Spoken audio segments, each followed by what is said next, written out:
my pleasure to give the second part of the talk, and Anton totally lied when he told you it's the harder part. For you, it's not really hard. For you, it will be like eating ice cream, I promise. So you now had half an hour to forget everything we told you, which you hopefully didn't, but in case you did, just think of this picture. This frog, it makes its jump, and then it jumps on and jumps on. So it jumps in the wrong direction, I must confess, yes. In fact, every side in Z, in the integer numbers, shoots one arrow into the past. And from there, we can follow another arrow and another arrow, like a frog jumping. That's the ancestral line. And then, of course, at I-1 and at every integer number, such an arrow goes into the past completely independent. So now you are hopefully again back into the story, what the model was. Everything you've forgotten is now back again. So we are not interested in jumps with any law, but the power law with the alpha, and the game is really played by the alpha. The whole game is decided by the alpha, and we now forget these slowly varying functions, Karamata theorems, Tauberian, whatever. We forget everything about slowly varying functions. The slowly varying function is 1, just a simple power law from now on. Okay, like Anton promised, alpha greater than 1/2, right? So alpha greater than 1/2. How many components does the random partition we get has? I have one graph here where I drew all the arrows that go from the individual 0 to 100 to the left. The other arrows you don't see. So since there are a few really big arrows, a few ones jumping incredibly far into the past, you can't really tell from this picture how many components do we see. But it is a simulation, and so the computer knows it. The computer will tell us now how many families we see. Oh, all families, all individuals get the same color when we color by families, meaning one component, one family, like Anton promised. Simulations prove it somehow. So cats on cats, right? Not cats jumping over cats, but they're all jumping together, they coalesce, right? That's the picture you should think of now. So we have almost surely exactly one component in our random partition. So far, nothing new happened. Now we can ask two questions. Since we have one component, one family, when I look at the individuals 0 and n, these are two individuals which lie in the same component. So now I can ask, without conditioning anything, the following question. Where does the most recent common ancestor lie? First of all, on which scale does it live? Then which distribution does it have? And when I will tell you the distribution, you will discover some extremely beautiful fact. And this can be analyzed via Laplace transforms. If you know how I look at mathematics, you will probably be surprised that I write the word Laplace transform on slides, and that I will even show you a Laplace transform, more or less. But this Laplace transform, it will speak to you. It's the most beautiful one you can imagine. And even inverting it, it's a pain, but doing this calculation shows you the beauty of analysis. Okay, second question. I mean, everyone lies in the same partition. So now asked for the most recent common ancestor of a whole block, 1, 2 till n, sending n to infinity. First of all, on which scale does it live? Yeah, maybe second of all, what is the distribution of it? That turns out to be extremely difficult to do, at least for me.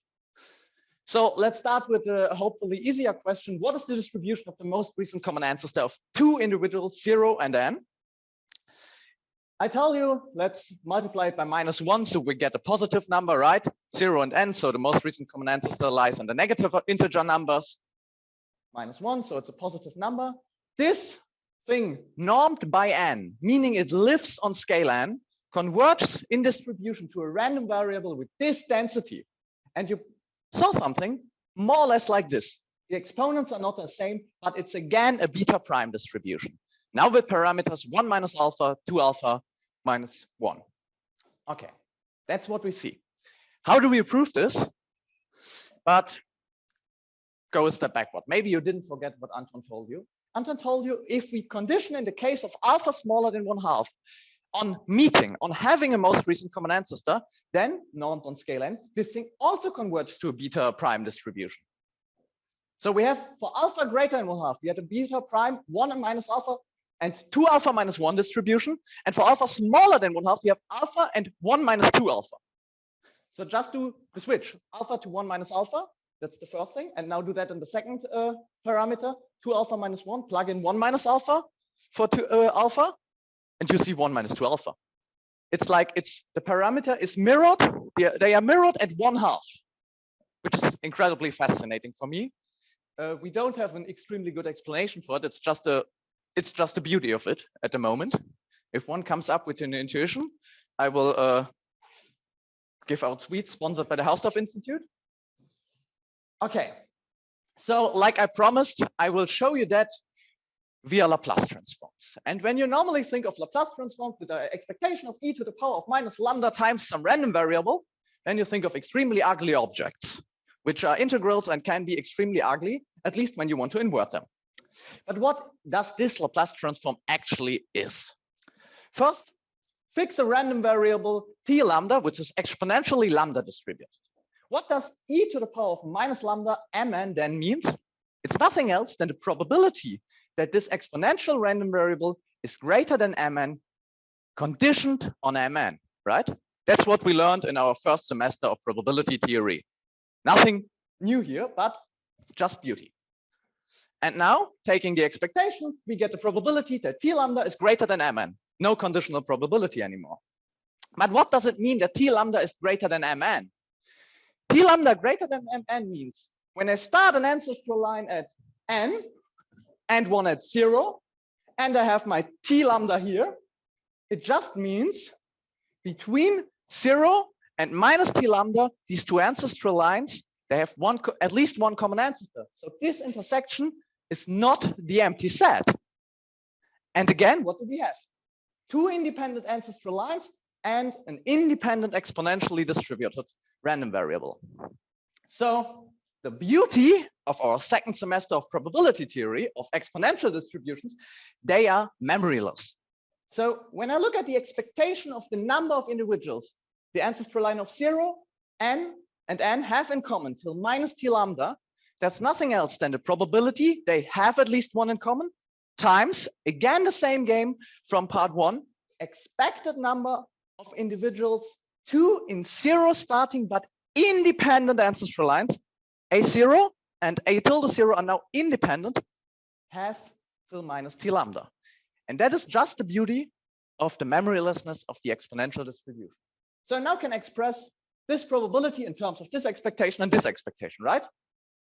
So we have this expectation, another expectation, and both we can express in an extremely beautiful way through the renewal function. And renewal function is, of course, no problem. We know that qk is asymptotically equivalent to k to the power of alpha minus 1 times some prefactor and no slowly varying thing anymore.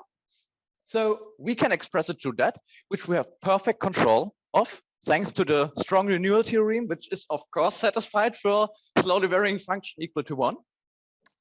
So if we now plug in lambda equal to theta divided by n, so the expected value of e to the power of minus theta mn divided by n, I mean, we are searching for a random variable which lives on scale n, then this is nothing else than the probability that the ancestral line of 0 and n till minus t lambda have at least one common ancestor. And since we have so good control of the q case, we can show this thing converges to some function g, which is indeed the Laplace transform of a probability density. And now you can think, okay, it's a function, it's a Laplace transform of a probability density, but then you have to invert it, yes? You have to, I won't show you. It looks ugly at the first glance, but at the end of the day, you will find it's probably the most beautiful Laplace inversion you have ever seen. Since so many extremely wonderful things from so many parts of mathematics come together in just an extremely beautiful way, so that at the end, you don't really have to calculate anything. Okay, so what we have shown in an extremely wonderful way, I would say, via Laplace transforms, the most recent common ancestor lives on scale n and has again a beta prime distribution. Wonderful, isn't it? For alpha smaller than 1/2 and greater than 1/2, we have a beta prime distribution. And for alpha equal to 1/2, I leave it to you. I don't know it. Okay, so now, second question. First question was the easy one. Second question isn't that easy at all. the most recent common ancestor, let's call it Cn, of the individuals 0, 1, 2, 3, 4 till n. Does that even converge when we norm it by some scale Sn? We don't even know the scale Sn, right? Maybe it converges a law, maybe not, but at least let's try to find out what the scale could be, right? So start with an image again for alpha equal to 0.7. Anton explained to you how these images work, right? This one here, which is probably minus 108, he shoots an arrow to something like number 5 and coalesces with the individual number 5. And then there is one who shoots an incredibly long arrow to something like minus 400 and seems to be out of the game for a long time. At least for a computational purpose and for this simulation, he's out of the game, like all the 4 others. So maybe we should zoom out a little bit and see what happens, right? If we zoom out till something like minus 3,500, we see, oh, the last one coalesced with 0. So a few ones, they make more or less big jumps to something like minus 1,000, a little bit before. Afterwards, they coalesce with the other one. And all of them, all of these 3 ones, they made somehow big jumps, right? There are a lot of them that make incredibly small jumps. They have no other option than instantly coalescing with the other ones between 0 and n, right? If you don't jump over 0, you're instantly out of the game. So then you can jump a little bit further. But if you jump really long, it seems you're out of the game for a long time, which is not surprising. And the other ones which don't make big jumps, normally they are not out of the game. They lose, they will be eaten up, they coalesce. So this picture somehow seems to tell the story. The few individuals that make these big jumps, they seem to determine the right scale of Cn. And if we know that is true, then on this scale they jump on, they are of order 1 left, hopefully, if we choose the scale high enough. Then we have our pairwise most recent common ancestor result.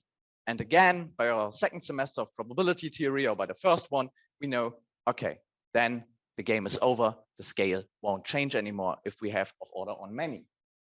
Okay, so you should really think of these little animals. Who knows, by the way, how they are called? I mean, they are jumping from trees and pretending to fly. What was it? Flying squirrels. That is perfectly right. You have to catch this one. That is perfectly right. Flying squirrels. So these animals pretending to fly, they make so big jumps.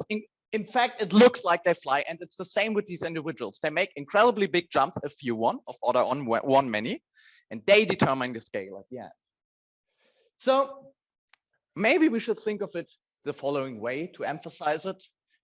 So do actual mathematics instead of biology, but pictures. We have 0 and n, right? 0 till n. There's the mass of these n individuals, and they have to jump now. So what we do is 0 and n. And these individuals, they jump now out of the game. Most of them will make it, of course, only on scale somehow minus n. The bulk will land more or less in this region. However you interpret this region, say scale n. And the bulk is n to the power of 1 minus alpha, right? You with the probability of L to the power of minus alpha, an individual number L makes it over 0 and integrate that from 0 to n, so you get it. Okay, but of order on 1 many will make it indeed to the power of n to the power of 1 divided by alpha. Since we have alpha tails, these are the biggest jumps we see when we have n tries, right? When we try n times, the biggest jumps we see are of order n to the power of 1 divided by alpha. Of order 1 many will make it there. And of course, in between, a lot of other ones are, but these are of lower order many. So the following is true. The biggest jump we see when everyone just makes 1 jump is of order n to the power of 1 divided by alpha. But then we have this bulk here, right? This bulk which lands on scale n. And the bulk which lands on scale n, let them do more jumps. Just pretend for a moment they will not coalesce in the first jumps they make. We will let them just run till they leave scale n. To leave scale n, a renewal process with alpha tails needs n to the power of alpha many jumps.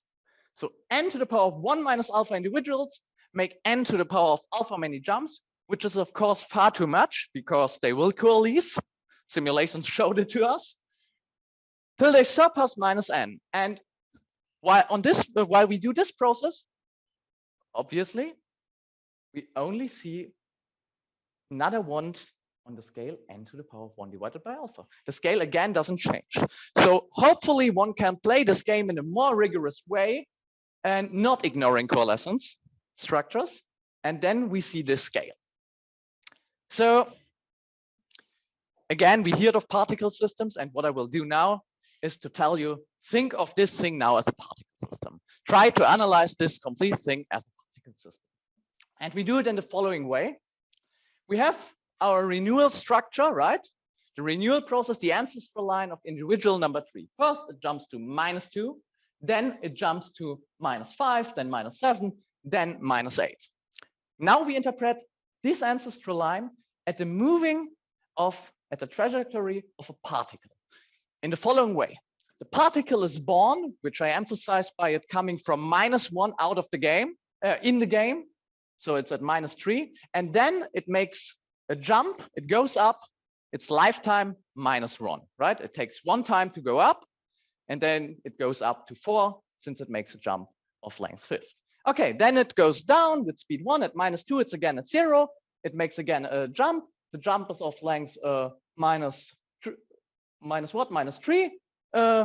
So it jumps a little bit up and goes down with speed 1, and so on and so on. Okay, that is one particle. Now we bring the second particle into the game. Second particle is individual number 2. It makes a jump to individual to 0, then to -3, then to -4. Oh, and at -5, it certainly hits individual number 3. These two ancestral lines coalesce, since from every side at the integer numbers, exactly 1 arrow goes into the past.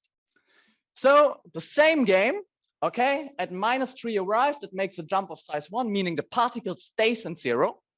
Afterwards, another jump of size 1, meaning the particle stays in 0. And now at time -5, the particle number 3 and 2 are in 0 at the same time, meaning one particle coalesces with the other one. All particles that would be there would coalesce to 1. So to emphasize this graphically, I just send one of them to -1, and everyone that is sent to -1 is just out of the game. Okay, now do it with a third one. The third one, it's number 1. It makes 1 jump to -3 and directly coalesces with particle number 2. So comes in the game, makes the jump, decreases with speed 1. Oh, we are in 0 at time -3. And oh, the individual number 3 is also in 0. So we are completely out of the game. Again, send it to -1 at time -4. Okay, I believe you now have a clear understanding how this looks like. So let's do it for slightly bigger n and do a real simulation.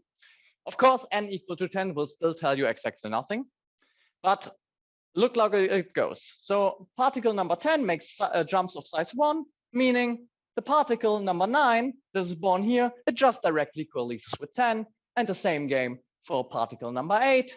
Then it makes a bigger jump, so another particle really can come into the game, and it makes a jump of size number 1. So the next particle also directly coalesces. And what you instantaneously see, of course, only so many particles that make jumps over 0 will be still alive at time 0. The other ones must coalesce, right? Okay. So now this was exactly one simulation for 10 particles. Now we do 10 simulations for 10 particles and count how many ancestral lines are left. So in this picture, we have 1, 2, 3 ancestral lines left at 0, and at time -10, only 1 is left, right? The blue one being at 2 here. Okay. Or not okay? No. So we have 10 realizations of this ancestral line counting process and see how it decreases. So at time 0, we see the number of particles or the number of individuals, thinking in the Hammond and Sheffield game, that make a jump over 0. And then we see how the number of particles decreases. Okay, that's just to somehow show you how the pictures will look like. Now we look at it at bigger n to see some real simulation and see what is really going on. N equal to 100. Okay, n equal to 100 is not that big, but otherwise the pictures look confusing. So you see a lot of small jumps you don't have to care about, but a few big ones. And again, the big ones seem to be the ones that are alive at the end. I mean, one makes it true. That's not very surprising, since when all particles coalesce, of course, there's still one that jumps further, right? Okay, that's what we see. Now let's do again 10 simulations of the ancestral line counting process. Since at the end, when there's only one ancestral line left, what does it mean? It means all n particles coalesce to one. So we are asking somehow for the time, how long do we need till only one ancestral line is left? Okay, what we see is at time 0 again, how many made it over 0? There are not that many. 100 to 1 minus alpha. Alpha is 0.7. That's not a high number. That's something around 10. So at the beginning, it goes down quite fast. And afterwards, it seems to, yeah, stabilize a little bit and then go down in more or less regular fashion, but very, very slowly. The last few ones, probably the few ones that make the big jumps here, right? So maybe we can approximate that by a deterministic, in a deterministic way, right? Just draw some black curve inside, which somehow it seems it more or less fits the behavior of this line counting process. You can now ask, okay, this guy just drew some random lines in it. No, this random line is not the random line, it's deterministic, and it has some, let's say at least we have some reason to believe it's not a bad idea. So what we do is the following. Maybe we should assume the number of particles at each point is distributed approximately like a Poisson random variable, right? I mean, if we wouldn't have this disturbance at 0 with coalescing particles, it would be indeed true. We have it, but maybe it's still true, and simulations could show you it is more or less really true. It's surprisingly near Poissonian. Okay, so we come up with something that I would call a hydrodynamic approximation, but maybe it's misuse of the word. It's surely not a hydrodynamic limit. For the evolution of the intensity measure of the expected number of particles that are in x at time t. Let's call our approximation rho tx. So what we surely have is the number of particles that at time t are in x. At time t minus 1, the particles that were in x plus 1, they will go down till time t exactly to x. So for surely we have these particles. But of course, when someone is in 0, and when at least someone is in 0, there will maybe jump out some particle out of 0, and it can hit x. So with the probability that it is at least someone in 0, we will redistribute mass according to mu. So probability that someone is in 0, which we just assume to be Poissonian, so 1 minus x minus rho t minus 1 of 0 is just a Poissonian weight times the probability that the one that gets redistributed, of course only one gets redistributed, they coalesce in 0, will land in x. And to remind you, mu was of course our power law, x to the power of minus alpha. So this is something which is just a recursion. So if I were a computer scientist, I would just end now and say, we put that in our computer for extremely high big numbers that's possible to compute. Yeah, it is. It takes a lot of time, but it is possible to just compute it recursively, which is wonderful since we now can make computations for this and compare our analytic approach to this. Okay, so how do we analyze this thing? Maybe we should write it as a partial differential equation because we then have all the tools of analysis, right? So derivative with respect to x is of course derivative with respect to t plus something. Why? Yeah, what we see at time t, it was before it was in x, at time t minus delta, it was a little bit above x, right? It's just decreasing. And again, this completely same redistribution term. The same thing as the hydrodynamic system just wrote as a PDE. No magic happens here. So we now have a PDE which is incredibly nonlinear. And if someone comes up with an idea to solve it, there's more chocolate here. There's also wine included when someone comes up how to really solve this PDE. There's everything included. I didn't came up with it, but maybe we should just look at what happens at 0, at time t in 0, because this is the incredibly, that's the term that determines the behavior, right? 1 minus x minus ft of 0. That's what we have to know. When we know ft0, then we know everything. Since we know f0x, we know exactly the starting profile. If we also know the profile at space point 0 for all times, we know the whole solution. So by a last jump decomposition, what will be in 0 at time t? Of course, what was at time 0 in point x, right? It's flowing down, plus whatever we redistribute, just integrated over the time from 0 till t. Also, no magic happens. It's just the last jump decomposition. Also, really like we learned it in our first semester, but for some analytical thing. Okay, let's do some magic and guess a g.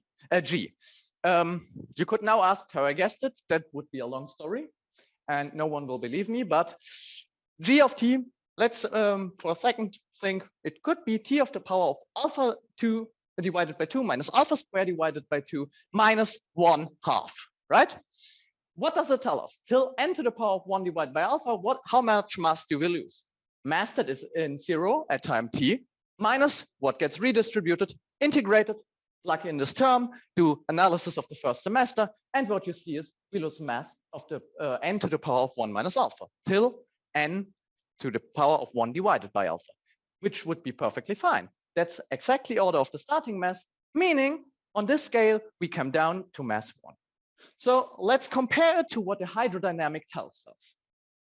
Rho t of 0 is the blue line, how it decreases in time, and g is the red line. It doesn't look like it fits that bad, at least on the time scale we are interested in. This is n equal to 100, alpha 0.95.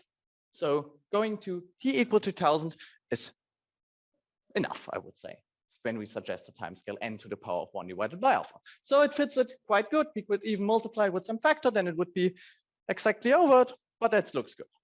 So let's have a look what this gives us for a profile at the end. So what we now see here is space and mass. At time t, the blue graph, which is somehow hidden behind the yellow one, tells us what the hydrodynamics suggests, how much mass is at point x at time t. And the yellow one is what we get for ft of x with our guessed g. So now what I will show you is a movie where t evolves. This is t0, and you now will just see a movie for a lot of t's. So let's look at this movie. It seems first our guess decreases a little bit too fast. That's okay. That's what we saw in the first picture. And now they behave more or less similarly. The hydrodynamic is going a little bit faster to 0, but we are already far below mass 1. So we probably don't have to care anymore what happens now. And they seem to behave extremely nice. All right? It seems like it's a good approximation. So till time n to the power of 1 divided by alpha, it seems we lose enough mass. The only question we have to ask now, since this was a deterministic approach, how much mass does the system has right of n to the power of 1 divided by alpha, which is the expected number of individuals that had a larger distance than n to the power of 1 divided by alpha. But if that decreases in n, I'm at the moment more or less sure it will, then we could have more or less a proof, but let's see if that works out. So that's the first cut we make. And if you somehow don't believe me that the parameter that it works for all parameters, there are a lot of more movies. I won't show them to you. Now you can forget everything again if you like to, but not the basic model, just the results. So we now, like Anton promised, we cut the tree at time 0. We cut it at 0. And what we see will be an infinitely many types evolution in the Hammond and Sheffield. And now really just comes a firework of simulations. Really only a firework of simulations, no formulas anymore. Okay, 2 of them, but you can ignore them if you like to. Okay, so we still play the game where the frog just hops over, right? The frog makes its jumps, determines its ancestral line.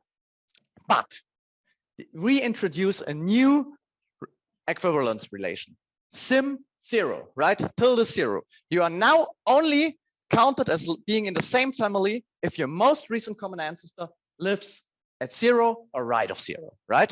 So we just cut the tree at 0. We just ignore everything that is left of it. Now, what happens? How many families do we have? How do the families evolve?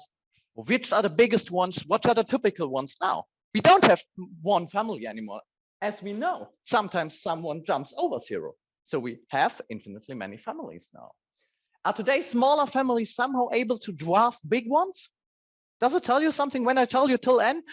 Simone, your family is quite small then. Do we then know, oh, his family will die out in the future? Or is he able to take over the world like the Kennedys did somehow? Political incorrect joke, sorry. Will that be possible? Let's have a look. Just again, do it on an extremely small time scale, time 10. So the first individual arrives, the first of you comes into the game. You choose your parent, okay? As 0, you jump left of 0, you don't have any other option. That's the new family you founded. Now comes the second one. Oh, the second one, which is this slightly lighter blue, seems to found a new family. He gets a new color. The old one just doesn't change. Now comes the third one. Third one, particle with name 2, also seems to choose to found a new family again, the green one. What does the next one do? Oh, the next one, he comes and obviously shoots on individual number 1 and comes into his family, right into his family.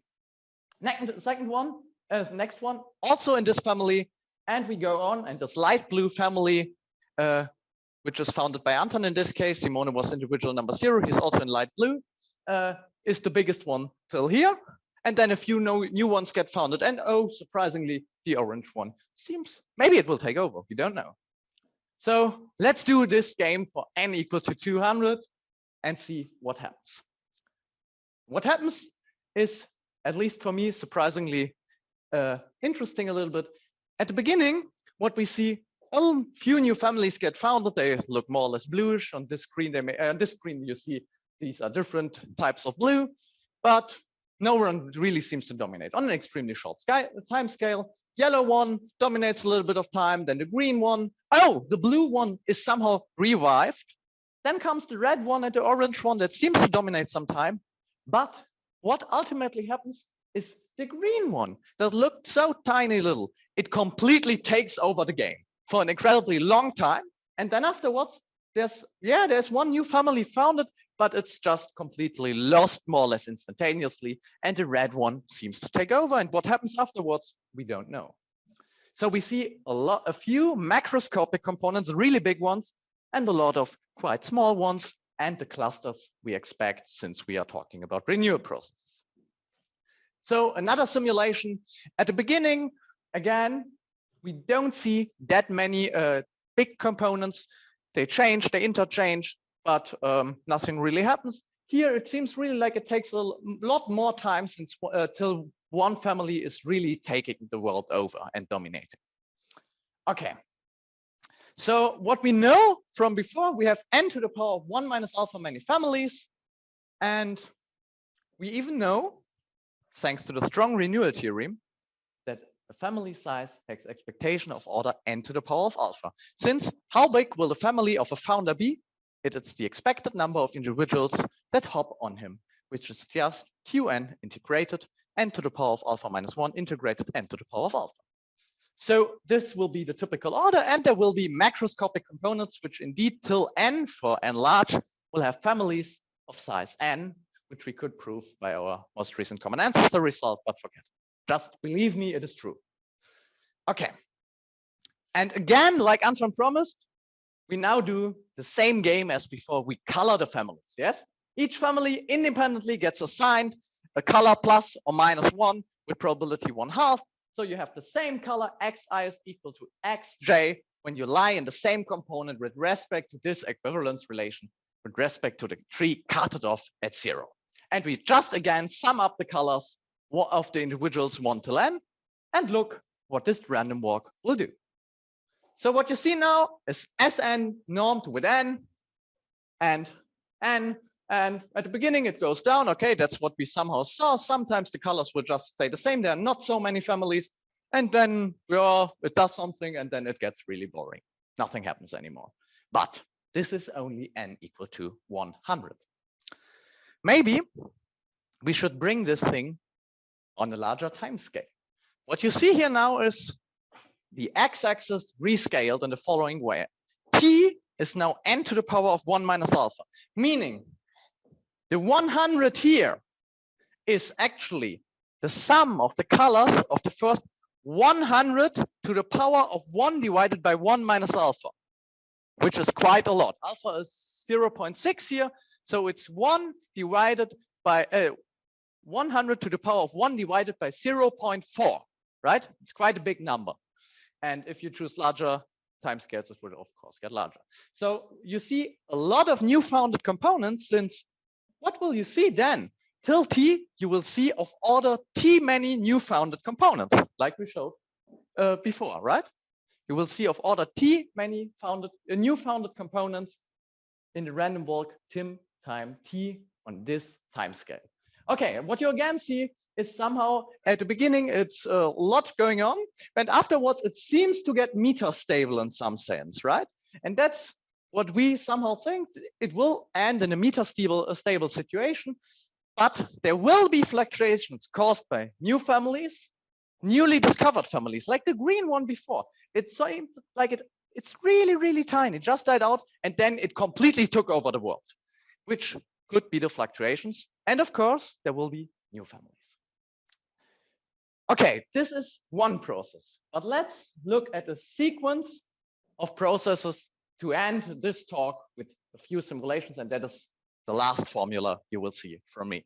So what I do here is just the following. I choose the sum of the first mt to the power of 1 divided by 1 minus alpha many individuals, meaning again, this random walk, the mth random walk, Sm, will see till time t of order m times t many newly founded families. So a lot of options to found new big components, right? And then I norm by the strong law of large numbers normalization. And again, it's of course also only plus minus 1 color. So let's see how this looks like for m equal to 1. Of course, at the beginning, there's not much going on, which is because of m is equal to 1. And then, oh, it seems to be somehow Pólya-like, at least for a little bit of time. And then it certainly changed the direction and seems to be again more or less Pólya-like for a little bit of time. And then it changed the direction again. Maybe we should look what happens for m equal to 2. This behavior seems to get even stronger, right? And m equal to 3, m equal to 4, we see even more metastability here. M equal to 6 again. And yeah, after m equal to 6, it gets hard to compute. The computer just says no then, because the numbers get too large. You can calculate 6 times 10 to the power of 1 divided by 1 minus alpha is a huge number when alpha is that large. Okay, so this is what we told you, the asymptotic distribution of the most recent common ancestor. For alpha smaller than 1/2 and greater than 1/2, it's both the beta prime distribution, but in the case of alpha smaller than 1/2, we have to condition on the individual number 0 and n being related. Second, when we look at alpha greater than 1/2, we have a most recent common ancestor of the whole block of the intervals 0 till n, and we are more or less sure it lives on scale n to the power of 1 divided by alpha, by whatever distribution it might be. And third of all, we showed you how the random walks behave. In the case of alpha smaller than 1/2, you get a wonderful construction of fractional Brownian motion, thanks to Hammond and Sheffield, who discovered this. And for alpha greater than 1/2, when you cut at 0, you see some Pólya-like metastable behavior arising, which is, of course, what we are thinking about now. And that's what I told you before. We suggest, depending on the time scale you look at, you see a metastable simulation. When you speed up time according to this power time scale, you see fluctuations. And maybe on an exponential time scale, you will see really global takeovers, yeah, like really new macroscopic components dominating the world. And now the only thing that is left to me is saying thanks, asking for your questions, and thank you very much.